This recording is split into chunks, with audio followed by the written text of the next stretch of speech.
करीब 3 साल पहले मैंने एक वीडियो बनाई थी कि सन 2030 में राजतंत्र आने वाला है। तब किसी ने मुझसे कहा था कि आप कौन से लोक में जी रहे हो, कौन से युग में जी रहे हो। एक बार प्रजातंत्र आ जाता है, उसके बाद राजतंत्र कभी नहीं आता है। और आप कह रहे हो सन 2030 तक राजतंत्र आ जाएगा, राजाओं का राज आ जाएगा। मैंने कहा था कि समय का चक्र इतनी तेजी से घूमेगा, समय का परिवर्तन इतना तेजी से होगा कि मनुष्य समझ ही नहीं पाएगा। जब प्रजातंत्र पर खतरा पैदा हो जाएगा, प्रजातंत्र ढंग से नहीं चल पाएगा, प्रजातंत्र पर लोगों का विश्वास कम हो जाएगा, ठीक उसी समय राजतंत्र की नींव पड़ जाएगी। और ये समय इतना तेज़ी से चलेगा, कालचक्र का जो पहिया है इतना तेज़ी से घूमेगा कि लोगों को पता ही नहीं चलेगा कि कब राजतंत्र आ गया। अगले 5 साल में भी आ सकता है।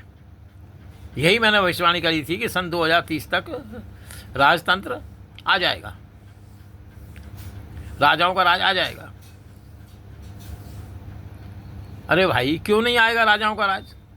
जब प्रजातंत्र पर खतरा पैदा हो जाएगा, प्रजातंत्र ढंग से चल नहीं पाएगा, प्रजातंत्र पर विश्वास उठ जाएगा लोगों का, तो भैया ऑटोमेटिक राजतंत्र या राजाओं का राज तो आएगा ही आएगा। क्यों नहीं आएगा? मैंने तो उस वीडियो में ये भी कहा था कि वर्ल्ड वार नहीं होना चाहिए। अगर वर्ल्ड वार हो गया 2030 से पहले और उसमें बहुत विनाश हो जाएगा, तो उसके बाद भी राजाओं का राज आ सकता है। क्योंकि कल्कि अवतार तो राजा के रूप में दिखाई देते हैं, सफ़ेद घोड़े पर सवार, हाथ में तलवार और राजाओं के वस्त्र पहन रखे हैं कल्कि अवतार ने। तो कल्कि अवतार का जन्म तो जब ही हो सकता है जब राजाओं का राज आ जाए। और लोग कहते हैं कल्कि अवतार आने वाले हैं, इसका मतलब समय में परिवर्तन होगा, प्रजातंत्र जाएगा और राजतंत्र आएगा। ये इतना तेज़ी से होगा कि इंसान समझ भी नहीं पाएगा। हो सकता है 2030 तक राजाओं का राज आ ही जाए, क्योंकि कल्कि अवतार ने भी तो जन्म लेना है।